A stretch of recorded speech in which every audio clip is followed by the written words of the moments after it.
vom BZÖ ist extra von Kärnten gekommen.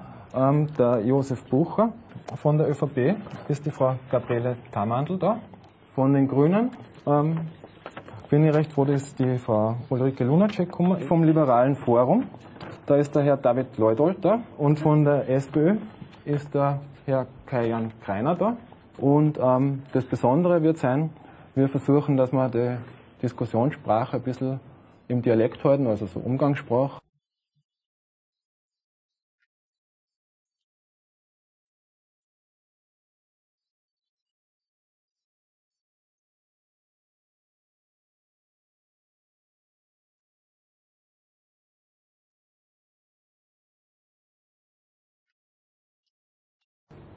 Ich würde einmal gern von den Vertretern von SPÖ und ÖVP wissen, was ist eigentlich in den 2 Jahren von der letzten Regierung? Es ist ja überraschend kurze Legislaturperiode gewesen, zuerst lang verhandelt, dann nur 2 Jahre. Man hat gar nicht so wahrgenommen, wenn man sich jetzt nicht explizit davon interessiert, was ist überhaupt gemacht worden, was hat es eigentlich für Reformen gegeben, was waren denn die positiven Punkte? Sagen wir es einmal so, was ist beschlossen worden, was vielleicht öffentlich nicht so wahrgenommen worden ist?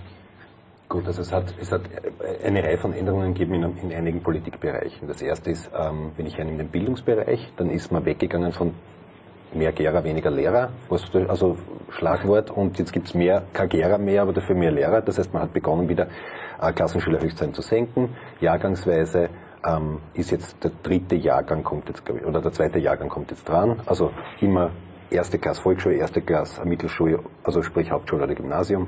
Und also das geht in die Richtung einfach mehr Qualität in die Schule, in die Bildung und kleinere Klassen und nicht größere Klassen. Das Zweite im Bildungsbereich ist, dass man geschaut hat, dass man wieder mehr Integrationsmaßnahmen macht. Das heißt, Menschen, die nicht so gut Deutsch können, dass es hier mehr Stütz- und Begleitlehrer gibt. Da hat es einfach überhaupt kein Geld mehr gegeben bei der alten Regierung. Jetzt gibt es jetzt wieder Maßnahmen dazu. Da können wir diskutieren, ob das jetzt zu wenig ist und ob man mehr machen kann, aber das ist grundsätzlich einfach ein Wechsel. Das ist jetzt beispielhaft in der Bildungspolitik. Alles aufzählen, sprenge ich, glaube ich, eure Sendung. Was im Finanz- und Budgetbereich neu war, ist, dass wir jetzt bitte. Zum Beispiel mit 1. Juli... Vielleicht darf ich einmal... Ja, ehemalige Koalition. Okay. Nein. Weil erstens einmal haben wir das Kinderbetreuungsgeld flexibilisiert. Das heißt, man kann das jetzt aussuchen, ob man eine lange, eine mittellange oder eine kürzere Variante nimmt, ohne ins Detail zu gehen. Aber es ist jetzt flexibler geworden und da kann man jetzt auch noch drüber reden, ob man da jetzt noch mehr Stufen einziehen soll. Da kann man jetzt auch noch drüber reden und da gibt es sicherlich auch in unserer Partei unterschiedliche Stimmen, was die Zuverdienstgrenze betrifft, ob man sie anhebt, ob man sie abschafft. Es ist immer die Frage der Leistbarkeit und darüber werden wir ja heute wahrscheinlich auch dann noch reden. Das wird ein extra Punkt sein. Aber wir haben beispielsweise die Arbeitslosenversicherungsbeiträge für Leute mit kleinen Einkommen, nämlich bis zu 1.350 brutto. Also ab einem Betrag über der Geringfügigkeitsgrenze, also ab dem Zeitpunkt, ab in etwa 393 €, wo jemand voll versichert ist, also voll krankenversichert, voll pensionsversichert ist, bis zu einem Höchstbetrag von 1.350 brutto, gibt es also entweder nur 1% oder 2% Arbeitslosenversicherungsbeitrag oder 0. Ja? Was mich interessieren darf und was vielleicht die Oppositionsparteien jetzt Ihre Meinung dazu sagen, wieso ist jetzt eigentlich das Sozialthema so im Vordergrund? Jetzt plötzlich, kaum ist der Wahlkampf ausgebrochen, geht es um nichts anderes mehr. Jeder will die Familienbeihilfe verdoppeln, jeder will irgendwelche Inflationsabgleichungen machen.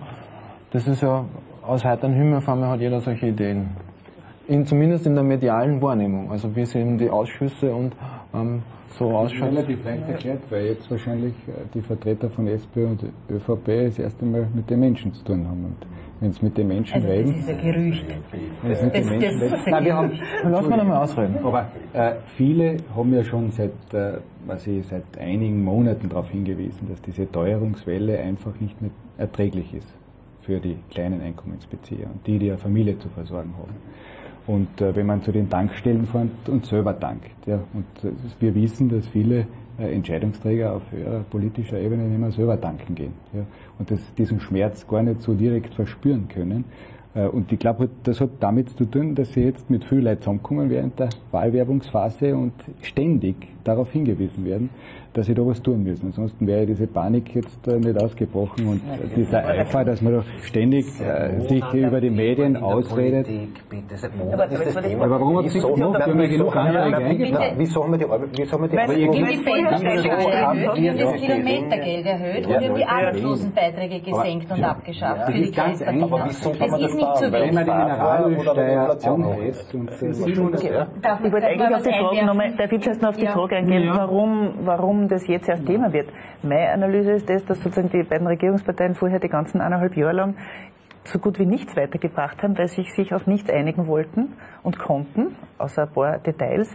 Und jetzt, wo klar ist, die Zusammenarbeit gibt es eh nicht mehr. Ja? Jetzt auf einmal, also als auch klar ist, das Koalitionsabkommen gilt auch nicht mehr bis zum Wahltag, jetzt geht auf einmal her und sagt, so, jetzt macht das einfach und sucht sie halt und sagt, er wird sich Mehrheiten suchen. Ja? Und das, glaube ich, ist der Grund, jetzt am Wollen und jetzt muss man schauen, wie man tatsächlich noch was zusammenbringt. Ja? Und wieder Versprechungen macht. Weil vorher hat null zusammengebracht in dem Bereich. Ja? Die Teuerung gibt es tatsächlich schon länger als 7. Juli, als die Regierung gebrochen ist. Ja. Mich würde jetzt nur interessieren, der Herr Leudold hat jetzt schon länger nichts mehr gesagt. Der ist zurückhaltend und wartet, bis er angesprochen wird. Ja, was würden Sie sagen, ich bin noch nicht lang genug im Parlament offensichtlich. Ist die Bilanz von den letzten 2 Jahren, wie sehen Sie das als komplette Außenperspektive? Ja, genau. Also ich meine, ich glaube, der Grund, warum man jetzt zu diesem Aktionismus greift und dort eine Regelung und dort eine Regelung und dort teilen wir ein bisschen Geld aus und dort teilen wir ein bisschen Geld aus, ist, dass man gerade in Wahlkampfzeiten entdeckt oder die Politik oder die Regierenden entdeckt, dass man damit halt natürlich sich wähler günstig stimmt, ja, um so mal so zu sagen. Ja. Und da werden dann halt solche Einmalmaßnahmen gemacht und das macht ja nur eines deutlich, dass eigentlich der große konzeptionelle Wurf fehlt und der große konzeptionelle Zugang, den wir ja mit der Grundsicherung anbieten. Ja.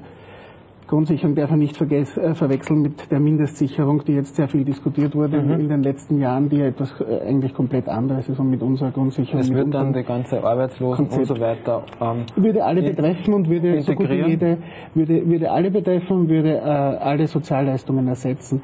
Alle Sozialleistungen muss man auch ganz klar sagen, dass gewisse bedarfsorientierte Sozialleistungen wie das Pflegegeld damit nicht gemeint sind. Das wäre kein Ersatz für Menschen, die einen besonderen Bedarf haben.